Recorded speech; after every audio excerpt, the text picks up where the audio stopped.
আপনারা দেখবেন ওই ভিডিও ক্লিয়ার, ওই ভিডিওর মধ্যে কারা আঘাত করেছে এই সমস্ত লোকজন দূরতম মধ্যেও বিএনপির সাথে কোনো সম্পৃক্ত নাই। বিএনপি আসসালামু আলাইকুম সুপ্রিয় দর্শক বন্ধুরা, এবার আলোচিত সেই কন্টেন্ট ক্রিয়েটর হিরো আলমকে নিয়ে যেন এক ছেলেখেলা শুরু করেছে বিএনপি এবং আওয়ামী লীগ। আওয়ামী লীগ ক্ষমতা থাকা অবস্থায় হিরো আলমকে নানাভাবে মারধর করেছে, তবে এবার বিএনপি ক্ষমতায় আসার আগেই হিরো আলমকে মারার অভিযোগ উঠেছে। তবে এই অভিযোগটি সম্পূর্ণভাবে অস্বীকার করে যাচ্ছে বিএনপির বেশ কিছু কয়েকজন নেতারা।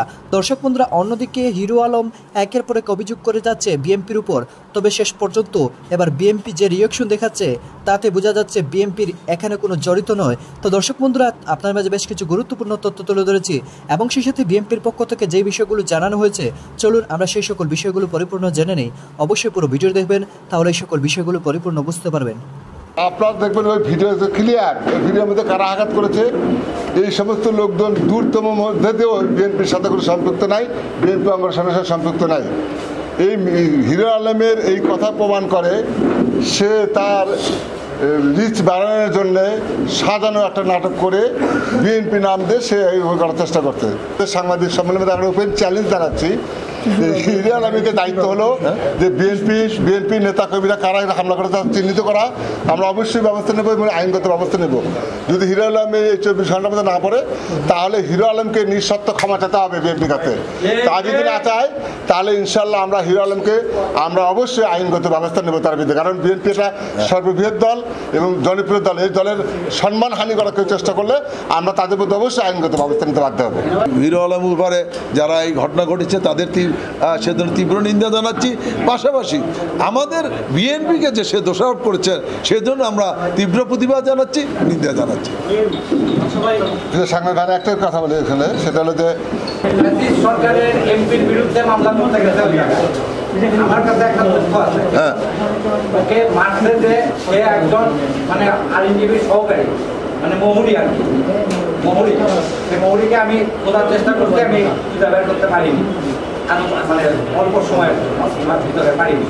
কিন্তু এই ধরনের যে ঘটনাগুলো ঘটতেছে এখন ফ্যাসিস্ট সরকার, আপনি বলছেন ফ্যাসিস্ট সরকারের একজন এমপির বিরুদ্ধে মামলা করতে গেছে, তাহলে যে এই ঘটনা ঘটেছে ফ্যাসিস্ট সরকার দোষর হতে পারে, অবশ্যই দোষর হতে পারে। এবং আমরা কিছুদিন আগে দেখেছি, আমরা দেখেছি কিছুদিন আগে এই ফ্যাসিস্ট সরকারেরই পক্ষে হিরো আলম অনেক জায়গায় যে জিয়ারত টিয়ারত করেছে, আপনারা দেখেছেন। তার গায়ে অন্য কোটও ছিল, হ্যাঁ, এটা আমরা লক্ষ্য করেছি।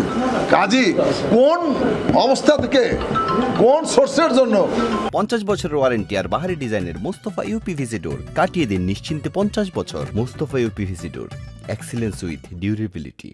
কোন ষড়যন্ত্রের জন্য এটা হয়েছে? হিরো আলম কেন আসবে, তাকে কেন মারবে, কেন বিএনপির নাম বলবে?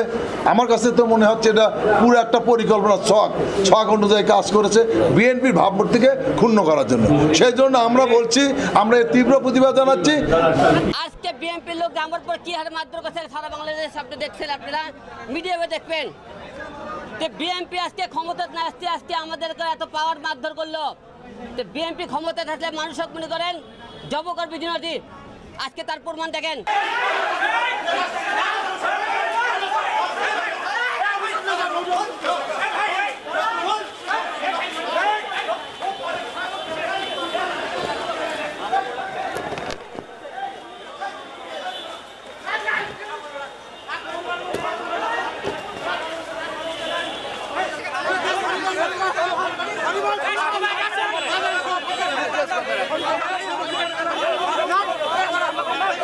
আজকে বিএনপির লোকেরা আজকে যে হামলা শুরু করলো তাতে কি মনে করছেন দেশ স্বাধীন হয়েছে? এরা একদলে আওয়ামী লীগের মধ্যে একদম বিএনপি মারতেছে। এরা এই যে আপনি পোশাক এতগুলো লোকের মধ্যে মারধর করলো, আপনি বগুড়াবাসী একটা কথা বলবেন যে আমি কোনোদিন তারেক জিয়ার নামে কোনোদিন কিছু পড়ে থাকি, কিন্তু ফুটেজ বার করতে পারেন আমি জুতোর মালা দিয়ে ঘুরে বেড়াতাম ভাই। আপনি বললেন না ভাই, আপনি বলছেন যে এত মিডিয়ার মধ্যে কেউ আপনি করেন তারেক জিয়ার নামে একটা ঘটনা দেখান। তো হিরো আলম তুই তারেক জিয়ার নামে তুই বকা দিছু, গালি দিছু, আজকে এরা আমার উপরে কেন হামলা করলো? আমরা হামলার ফুটেজ দেখেছি, যে কয়জন মারছে প্রতিটার চেহারা দেখেছি। আমাকে আজকে হত্যা করার চেষ্টা করে সবার বিরুদ্ধে মামলা হবে। আমি হিরো আলম মৃত্যুকে ভয় করি না, মারতে পারলে ভাই মারি ভালো দেন। আপনারা বিএনপির লোকেরা মারধর করতেছেন, মারেন। তো প্রিয় দেশবাসীর কাছে বলতে চাই, কাদেরকে ক্ষমতা আনবেন? দেখেন, বিএনপি ক্ষমতা না আসতে বিএনপির লোকের পাওয়ার বেড়ে গেছে। আজকে বিএনপির লোক ক্ষমতা না পেয়ে বিএনপি মারধর শুরু করছে আমাকে। আপনারা বলেন বিএনপির কর বিরুদ্ধে কথা বলেছিলাম। আমি জীবনে একটা মামলা করেছিলাম, সবাই জানেন, রুহুল কবির রেজভির বিরুদ্ধে। সেই মামলাটা করেছিল আমাদের ডিবি হারুন, আমাদেরকে টেপে ফেলে, আমার পরিবারকে টেপে ফেলে ডিবি হারুন আমাকে মামলা করার আমি প্রথমে বলেছিলাম। কিন্তু এরা যে আমাকে মারধর করলো, যে একটা লোক কেন কোন জায়গাতে মামলা করলো, আমি কিন্তু মামলা করে যাইনি। আজকে বিএনপির লোক আমার পর কি হারে মারধর করছে সারা বাংলাদেশ আপনি দেখছেন, আপনারা মিডিয়াতে দেখবেন। যে বিএনপি আজকে ক্ষমতা না আসতে আজকে আমাদেরকে এত পাওয়ার মারধর করলো। তো বিএনপি ক্ষমতা থাকলে মানুষ মনে করেন জব করবে জিনিস, আজকে তার প্রমাণ দেখেন। তাই আমি আজকে বলতে বিএনপি লোককে মারে দেন, আপনি তারা মারলেন না, মারেন, মারে ফেল দেবেন। আমি এক হিরো মারা গেলে 100 হিরো থাকবে, কিন্তু আপনারা যারা মারধর করলেন আজকে আমাকে প্রতিটা ভিডিও ফুটে আছে, মনে করেন না যে আপনি বিএনপির লোকেরা দেশ আপনারা এখনই বাংলাদেশের প্রধানমন্ত্রী হয়ে গেছেন, আপনারা দিয়ে মারধর করলেন, আপনাকে এই বিষয়ে অবশ্যই বাংলা মেটিতে হবে। এর আগে মনে করছে আপনাকে সরকার ক্ষমতাতে আসতে হবে, যারা মারধর করলে একজন বাঁচবেন, একজনই বাঁচবেন। আমি আলাদা হিরো মারা দেবো, কিন্তু জীবনে অন্যের কাছে মতান্ত করবো না। তাই প্রিয় দেশবাসী, যারা যে যেখান থেকে আসেন, আপনারা আজকে মারে ফুটে দেখেছেন বিএনপির লোকেরা আজকে আমার উপরে হামলা করেছে। এরা আজকে একটা স্বৈরাচার দেশ থেকে তাড়াইছি, আরেক স্বৈরাচার দেশে আসতেছে, তারই প্রমাণ দেখেন। আজকে তাদের সাথে আমার কি শত্রু, এরা বলতেছে আমি নাকি তারেক জিয়ার নামে কিছু বলেছি। আপনারা একটা লোকে তারেক জিয়ার ফুটেজ দেখাবেন, তারপরে আপনারা মারধর করেন। আমি যদি অন্যায় নিয়ে কথা তাহলে আপনি কেন মারলেন? আপনি আমাকে, আমি আজকে স্বৈরাচার আওয়ামী লীগ সরকার তাদের বিরুদ্ধে আজকে মামলা করবে যাচ্ছে।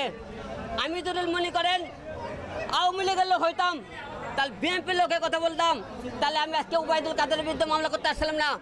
আজকে মামলা করতে আসছি ওবায়দুল কাদের নামে, প্রধান নির্বাচন কমিশনার হাবিবুল ইসলাম আউলের নামে, আমার প্রতিদ্বন্দ্বী ছিল তানসিন রহমান তার বিরুদ্ধে, এবং রানা, এইরকম মোট 39 জনের নামে মামলা করেছে। ওরা আজকে কী করলো? আমি কি বিএনপির লোকের মামলা করে যাচ্ছে? আমি বিএনপির ওপর আমাকে লোক যারা হামলা করেছে তাদেরকে আমি প্রতিরোধ করতেছি, আর আপনারা আমার মারধর করলেন। তাতে কি বোঝা যাইতেছে? আপনার দেশ ক্ষমতা না পেতে আজকে এরকম টাপট দেখাইতেছেন। দেশ ক্ষমতা আপনাদের হাতে আসলে আপনারা কি করবেন? তাই আজকে দেখো সারা বাংলাদেশ, এই যে জনতা, সারা বিশ্বের কাছে প্রশ্ন থাকলো যে আজকে বিএনপির লোক যে আপনার ক্ষমতা না পেয়ে মারধর করলো, অন্যায়ভাবে অত্যাচার করলো, এর বিচার সারা বাংলাদেশের উপর আমি আজকে দিয়ে গেলাম। তো দর্শক বন্ধুরা, আপনারা বিএনপির এই নেতাদের কথাগুলো শুনে অবশ্যই বুঝতে পেরেছেন এখানে যেন তাদের কোনো জড়িত নয়, তাদের কোনো নেতাকর্মী জড়িত নয়। তাহলে কি হিরো আলম নাটক সাজিয়েছে বিএনপিকে গুলা করার জন্য, নাকি সত্যিকারে বিএনপির কোনো অভিযুক্ত? এই বিষয় নিয়ে যেন এখন নানা প্রশ্ন জন্ম দিয়েছে। তবে আলোচিত কন্টেন্ট ক্রিয়েটার হিরো আলম যে মায়ের খাওয়ার জন্য জন্ম নিয়েছে, এই কথা যেন এবার সবাই একে একে ভুলে যাচ্ছে। তো দর্শক বন্ধুরা, আপনারা পুরো ভিডিও দেখে এবং সেই সাথে সকল বিষয়গুলো জেনে আপনাদের কাছে কি মনে হচ্ছে? তাহলে কি সত্যি এখানে বিএনপি কোনো জড়িত নয়, বিএনপিকে ফাঁসানোর জন্য এমন কাজ করে যাচ্ছেন হিরো আলম? অবশ্যই কমেন্ট করে জানিয়ে দেবেন। তো দর্শক বন্ধুরা, ভালো থাকুন, সুস্থ থাকুন, আল্লাহ হাফিজ, আসসালামু আলাইকুম।